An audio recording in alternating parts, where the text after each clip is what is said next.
नमस्कार, वंदे मातरम।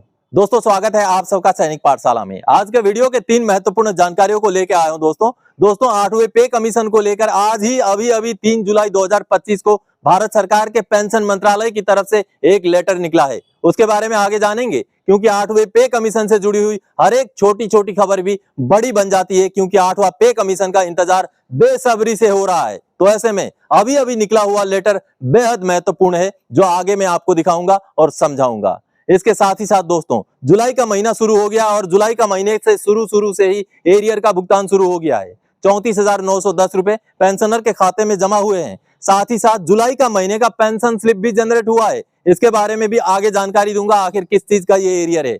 उसके साथ ही साथ दोस्तों, फैमिली पेंशनर्स को भी सैनिक पाठशाला से जुड़ने के बाद एमएससीपी मिलना शुरू हो गया है। ये बड़ी जानकारी है, महत्वपूर्ण जानकारी है, क्योंकि फैमिली पेंशनर्स को भी एमएससीपी मिले, ये जानकारी केवल सैनिक पाठशाला से ही मिलती है। आपको आगे बकायदा प्रूफ के साथ समझाऊंगा कि किस तरीके से फैमिली पेंशनर्स को भी एमएससीपी लागू है। चलिए इन्हीं विषयों को लेकर आगे बढ़ेंगे। आगे बढ़ने से पहले हमेशा की तरह मेरा आप सबसे आग्रह है, अगर सैनिक पाठशाला चैनल का वीडियो आप पहली बार देख रहे हैं या अभी तक चैनल को सब्सक्राइब नहीं किया है, तो चैनल के साथ जुड़े रहने के लिए, इसका हिस्सा बने रहने के लिए और आपसे जुड़ी हुई भरोसेमंद ऑथेंटिक जानकारियों को पाते रहने के लिए चैनल को सब्सक्राइब जरूर करें। चलिए दोस्तों आगे बढ़ते हैं। सबसे पहले जुलाई के महीने में एरियर मिलना शुरू हो गया है। जी हाँ, कुछ पेंशनर्स का जो एरियर जो बकाया बचा होता है वो निरंतर लगे रहते हैं। तो ऐसे में सैनिक पाठशाला से मिली जानकारी की वजह से जब कार्रवाइयां की जाती हैं तो पेंशनर्स को उनका सही पेंशन और उसका एरियर भी मिलता है। जी हाँ, जुलाई का महीना अभी शुरू हुआ है। जुलाई के महीने में ही पेंशनर को 34,910 रुपए का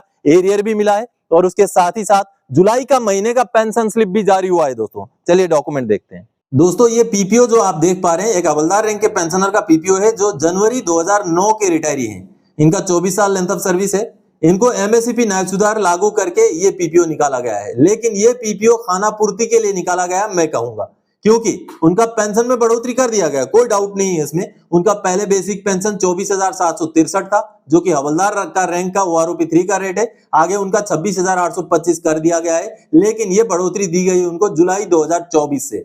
देखिए आप, उनका बेसिक पे वगैरह हर चीज को यहाँ पर जो है चेंज किया गया और नो एमएससीपी, पहले एमएससीपी नहीं था, उसका न्याय सुधार ग्रेड का एमएससीपी उनको ग्रांट किया गया और पे लेवल भी 05 से 06 कर दिया गया। ये 19 जून 2025 का पीपीओ है दोस्तों, और जुलाई के महीने में अभी उनको इसका एरियर भी भुगतान हो गया। लेकिन ये पीपीओ में क्यों बोल रहा हूँ, खाना पूर्ति के लिए निकाला गया है। आप अगर देखेंगे तो ये जो पेंशनर है ये 31 जनवरी 2009 के रिटायरी हैं, यानी कि 1 फरवरी 2009 से ही इनको एमएससीपी की बढ़ोतरी लागू है, लेकिन ये पीपीओ निकाल दिया, खाना पूर्ति कर दिया, जुलाई 2024 से इनका पेंशन बढ़ा दिया, लेकिन फरवरी 2009 से लेकर जून 2024 तक का बढ़ोतरी का कोई नामो निशान इस पीपीओ में नहीं है। आधा अधूरा जो बढ़ोतरी दे करके ये पीपीओ निकाला गया है खाना पूर्ति के लिए। हालांकि इस पीपीओ के बाबत भी इन पेंशनर का 34,910 रुपए का एरियर बन चुका है, जिसका भुगतान भी उनको अभी जुलाई में हो चुका है। तो ऐसे में कहीं ना कहीं एमएससीपी तो ग्रांट हुआ, लेकिन उसका फायदा इन पेंशनर को आधा अधूरा दिया गया है। आगे किस तरीके से पूरा फायदा लेना है उसके लिए मैंने पेंशनर को गाइड कर दिया है,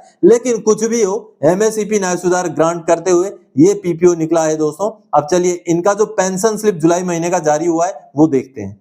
यहाँ पर देख पा रहे हैं दोस्तों, ये जुलाई 2025 का पेंशन स्लिप है, लम सम पेमेंट का पेंशन स्लिप है। यहाँ पर देखिए उन्हीं पेंशनर का ये 34,910 रुपए का एरियर उनको भुगतान हो गया है अभी जुलाई के महीने में।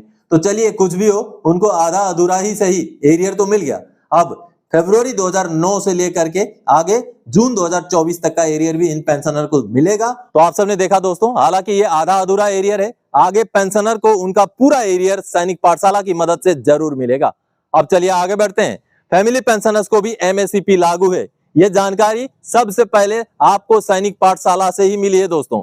सैनिक पाठशाला के यूट्यूब चैनल में आने के बाद ही पेंशनर्स को एमएससीपी का, एसीपी का एंटाइटलमेंट पता चलने लग गया है और उसके बाद वो कार्रवाइयां कर रहे हैं, सैनिक पाठशाला से जुड़ रहे हैं। तो अब फैमिली पेंशनर को भी एमएससीपी मिलना शुरू हो गया है। जी हाँ दोस्तों, चलिए मैं आपको सबसे पहले फैमिली पेंशनर को जो एमएससीपी दे करके पीपीओ निकाला गया उसको समझाता हूं। दोस्तों ये जो पीपीओ आप देख पा रहे हैं, ये पीपीओ एक फैमिली पेंशनर का पीपीओ है। ये सिपाही रैंक के पेंशनर थे जो 31 अगस्त 2010 को रिटायर हुए थे, जिनकी मृत्यु 24 नवंबर 2020 को हो गई थी। इसके बाद उनका बच्चा पेंशन लेता है। यहाँ पर आप देखिए उनका बच्चे का डिटेल्स है, बच्चे को पेंशन मिलता है और इनको ऑर्डिनरी फैमिली पेंशन, वर्तमान में एनहांस रेट में पेंशन मिलता है। इन पेंशनर को पता नहीं था कि पेंशनर की मृत्यु हो जाने के बाद भी उनको एमएससीपी मिल सकता है, लेकिन सैनिक पाठशाला के साथ जुड़ने के बाद इनको ये चीज पता चलती है। सैनिक पाठशाला के गाइडलाइन में आगे कार्रवाई होती है। कार्रवाई होने के बाद अभी हाल ही में ये देखिए 1 जुलाई 2025 को उनका ये पीपीओ निकलता है और इसमें एमएससीपी के हिसाब से उनका पेंशन को बढ़ा दिया जाता है। आप यहाँ पर देखिए उनका पेंशन अभी 22,476 कर दिया जाता है, जो कि जुलाई 2024 से ये पेंशन उनको लागू है। और ये एनहांस रेट का पेंशन उनको जुलाई 2024 से लेकर नवंबर 2027 तक मिलेगा, 23 नवंबर। उसके बाद 24 नवंबर 2027 से आगे normal rate ordinary family pension उनको मिलेगा। तो इसका मतलब दोस्तों देखिए इन पेंशनर का भी फैमिली पेंशन होने के बावजूद भी एमएससीपी लागू होकर जुलाई 2025 में पीपीओ जारी किया गया और अभी जुलाई के महीने में ही उनको 12,822 रुपए का एरियर का भी भुगतान किया गया है। इनका भी एरियर आधा अधूरा है, क्योंकि इनको एरियर सितंबर 2010 से लागू है, लेकिन इनको एरियर जुलाई 2024 से दिया गया है। तो कहीं ना कहीं इन पेंशनर को भी आगे कार्रवाई करने की जरूरत है, पूरा एरियर उनको मिलेगा। लेकिन सबसे बड़ी बात है दोस्तों, ये फैमिली पेंशनर हो जाने के बाद जो पेंशनर का ऑथराइज एमएससीपी था वो लेने में सक्षम हुए सैनिक पाठशाला के साथ जुड़ने की वजह से। तो बड़ी बात है, फैमिली पेंशनर को भी एमएससीपी ग्रांट हो गया दोस्तों। ये एक ऐसे पेंशनर थे जिनको सर्विस के दौरान ही एमएससीपी लागू था, लेकिन उनको सर्विस के दौरान एमएससीपी नहीं मिला। उसी बीच उनका मृत्यु भी उनकी हो गई। उसके बाद उनके बच्चे को जो है पेंशन मिल रहा था।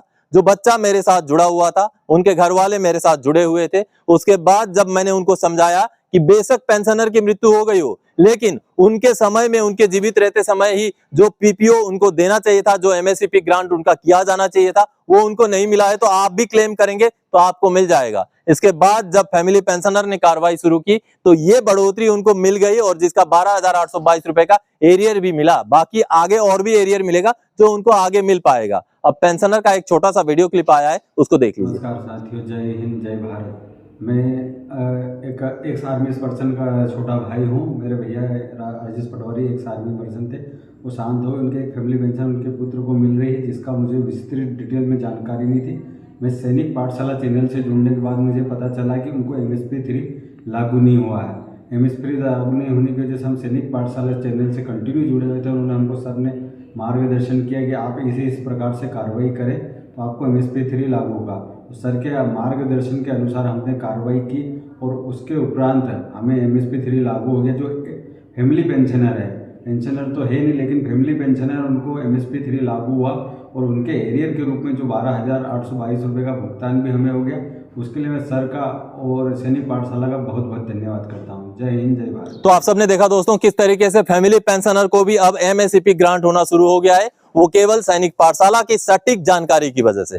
चलिए अब 8वें पे कमीशन को लेकर आज अभी एक लेटर निकाला गया भारत सरकार के पेंशन मंत्रालय की तरफ से। दोस्तों 8वें पे कमीशन से जुड़ी हुई हर एक छोटी बड़ी जानकारी का हम इंतजार कर रहे हैं, क्योंकि अब 8वां पे कमीशन को घोषणा किए हुए 6 महीना लगभग हो चुका है। तो ऐसे में भारत सरकार से जो भी छोटी बड़ी जानकारियां निकलती हैं वो 8वें पे कमीशन के लिहाज से बड़ी हो जाती हैं। तो ऐसे में आज एक लेटर निकला है, चलिए उस लेटर को देख के समझते हैं कि 8वें पे कमीशन में अब क्या प्रोग्रेस सामने आया है। लेटर को देखते हैं। दोस्तों सबसे पहले 8वां पे कमीशन का आज का लेटर दिखाने से पहले मैं आपको ये 21 अप्रैल 2025 का लेटर दिखाना चाहता हूं, जिसमें पेंशन मंत्रालय ने ये देखिए ये लेटर निकाला था 4 अधिकारियों को 8वें पे कमीशन में नियुक्त करने को लेकर डेपुटेशन में। 8 सेंट्रल पे कमीशन में काम करने के लिए अंडर सेक्रेटरी लेवल के अधिकारी, यानी कि बड़े लेवल के अधिकारियों की नियुक्ति के लिए यह लेटर निकाला गया था, जिसमें आवेदन करने की आखिरी तारीख 21 मई 2025 दी गई थी। यानी कि 21 मई 2025 तक सभी एप्लीकेशन पहुंच जाने थे और अधिकारियों की नियुक्ति हो जानी थी। अब इसके बाद इस मसले के ऊपर दूसरा लेटर निकलता है और वो लेटर ये है, आप देखिए। उसके बाद 22 मई 2025 को लेटर निकाला जाता है। ये देखिए सेम पेंशन मंत्रालय का ही लेटर, उन्हीं 4 अंडर सेक्रेटरी लेवल के अधिकारियों की नियुक्ति के लिए। ये देखिए लेवल 11 के अधिकारी, और उसमें अब आखिरी तारीख बढ़ा दिया जाता है 10 जून 2025। आप यहां देख पा रहे हैं कंटिन्यूअसली। देखिए आज का लेटर भी दिखाऊंगा, 3 जुलाई 2025 को 8वां पे कमीशन को लेकर के क्या लेटर जारी हुआ है वो दिखाऊंगा। अब दूसरा लेटर आपने देखा जिसमें अब डेट जो है बढ़ा दिया गया 10 जून 2025। उसके बाद तीसरा लेटर निकलता है, ये आप देख पा रहे हैं। तीसरा लेटर निकाला जाता है 12 जून 2025 को, और सेम वही लेटर है 4 अंडर सेक्रेटरी लेवल के अधिकारी 8वें पे कमीशन में डेपुटेशन के तौर पर भर्ती करने को लेकर के, और इसमें डेट एक्सटेंशन कर दिया जाता है, एप्लीकेशन मांगा जाता है 30 जून 2025 तक का। यहां तक हमको पता था। अब 3 जुलाई 2025 यानी कि आज दोबारा से एक लेटर निकाला गया, लेटेस्ट लेटर। वो लेटर आप यहां पर सामने देख पा रहे हैं, ये देखिए 3 जुलाई 2025 का ये पेंशन मंत्रालय का लेटर है, और वही लेटर है 4 अंडर सेक्रेटरी लेवल के अधिकारियों को 8वें पे कमीशन में भर्ती करने को लेकर के। अब ये देखिए सेम वही लेटर है जिसमें इनिशियल 22 अप्रैल का लेटर का यहां पर रेफरेंस दिया गया है, और अब देखिए इसमें समय की अवधि को और बढ़ा दिया गया है, यानी कि 4 अधिकारियों को भर्ती करने के लिए जो आवेदन मांगे गए हैं उसका डेट एक्सटेंशन करके 31 जुलाई 2025 कर दिया गया है। इसका मतलब है भारत सरकार को अधिकारी नहीं मिल रहे हैं 8वें पे कमीशन में काम करने के लिए। कोई अधिकारी वॉलंटरीली नहीं आ रहा है, जिसका बार बार भारत सरकार टाइम एक्सटेंशन कर करके